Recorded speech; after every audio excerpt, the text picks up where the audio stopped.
Hello, my name is Mary O'Donnell and I'm really delighted to be reading for the Fingal Poetry Festival. I'm a poet, novelist and short story writer. I live in Kildare and I have been living and working as a writer probably since the 1980s, with first publication in 1989. So I'm going to read a few poems now, which I hope you enjoy. This one's called Hanging House in a Canal, and it's really based on a photographic reflection that I took on one of my many walks by the Royal Canal. It lay on the other side, the colour of country butter. I longed to enter any way I could, by door, window, chimney. Found it locked, but there was a reflection, clear as a mirror in the still waters, the raised brows of dormer windows as it hung there, the comforting torso of walls, upside down, the poking nose of the porch. I stripped off, knew immediately what to do, dived, entered that beckoning house, its bubbling whispers an embrace as I burst through its porch reflection. Now, within, I am drowning in secrets, in the company of rats, diving herons, grey roach and crayfish, with my own, as always.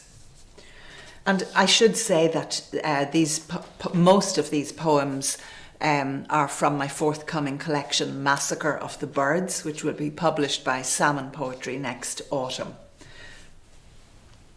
Common Time.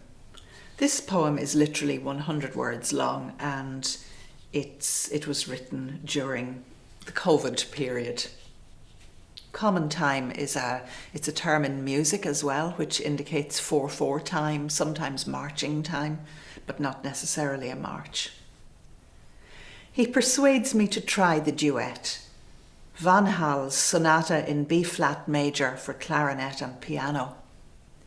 I warn of my sight reading, the kind that once drew bruised knuckles when the teacher whacked down with her wooden pointer. Somehow this evening isn't one for practice. Early summer has unloosed the music from behind my eyes. It travels straight to the ear where a fire is burning. All I can hear is symphonic, fern greens and hellebore yellows, or the pert tail of a pied wagtail juddering like a bow where it plays the grass in perfect pitch as sun sets, moon rises.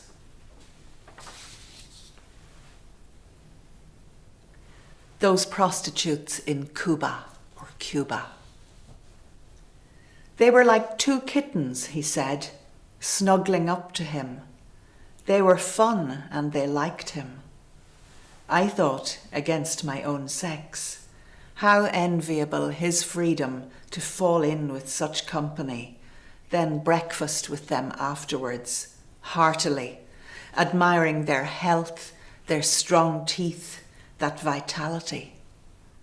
It would never happen to a woman my age, two tiger men who would not wound, the three of us so human in a dusky room, sunlight stealing through the slats in colours from Matisse, the riotous world within and without.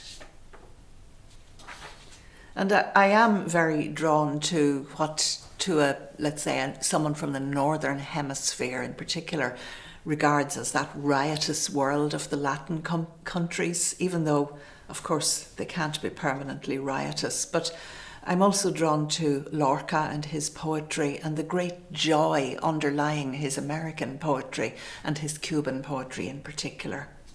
And I bought his selected poems when I was visiting the Alhambra some years ago. And this is about that moment. Telling a friend about reading Lorca in the Alhambra. This was happiness, I said. We talked about the quick, perfect stealth of those moments. I sat beneath orange trees, and the ground breathed up on me. A gentle possession, a lover long known, rarely seen. And later, when the sun had set that day, a full moon stealing over the Sierras, I thought of going to Santiago de Cuba, as he had done, of dancing to Cuban rhythms, rum on my tongue, a reek of skin, all body burning up. When I began to compose poetry and really pull it together, mostly in the 1980s, I really did believe in the presence and figure of the muse. And I think this wasn't unusual for Irish people, Irish writers at the time. You don't hear very much talk about a muse nowadays, but I reckon the muse is still around. And Ted Hughes wrote a poem called The Thought Fox, which is also about the muse, and it inspired this poem for me. Muse. He lives in the wild brackens beyond the garden. I must stay alert, alone, resist the cosmetic clatter of an evening of too many useless acts. Pointless to tempt him with inscribed saucers of scallops, marbled blue cheese, or the omega of bone marrow. His appetite is not sated on such fine produce. As he springs silently, rank as a goat, through the rime frost and a chink in the porch window, I inhale the funk of him, sense his stealth, have known it all my life. He stands at my back, caresses my arm, the one that cramps with the pain of staying put, his one silver hoof tapping a line, a rhyme on the floorboards. He scarcely whispers, yet, bothered by his absence these sullen months, I hear him clearly. Hush now, such sibilant breaths. I have broken the fences, the safe arbours that restrained you. You have torn down the walls that bound you to silence. I twitch to answer, accepting his hand curl around mine. In an instant, our fingers shift across the moonlit desk. Now, this next one is rather different. I sometimes think as people grow very older, say into their 90s, that sometimes they inhabit a liminal in-between space where time and events are sometimes mixed up, and even language itself can become different. And my mother is now almost 93. The poem is called My Mother Remembers Her Irish. Like Alice, she has fallen down the rabbit hole. In a room at the bottom, rejecting a label called Drink Me, she reaches for the cracked urn of language. Speak me, it invites. White hair in disarray, she unstops it. The contents fizz up and over the lip of glaze as she recovers the sounds she forgot after schooling. Now she has broken away from the language bunker, its torqued English, takes to speech at the midnight hour. As if fighting the Jabberwocky, she uses old songs to push against a paralysis of chair lifts, walking frames. They emerge on her tongue, ancient oratorio. Shielta, be éach amárach, cadúirt tú a chalín níl. Such softness that rarely found its way in English now honeys her tongue in the magical flight of dotage. Time, released, enriches conversation.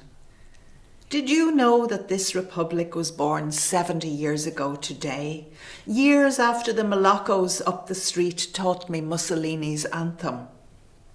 We speak of Easter music, St. Matthew Passion, her ceol cráifach. She wonders if the sun will dance Easter Sunday morning on the hill above her house at Kilnadrain, where she wants to return sometime soon. Mohinton féin, she adds.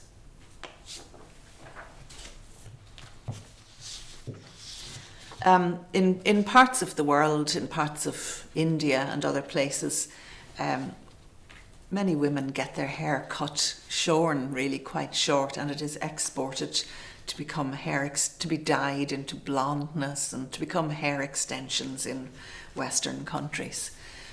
This poem is called 20 Inches of Hair.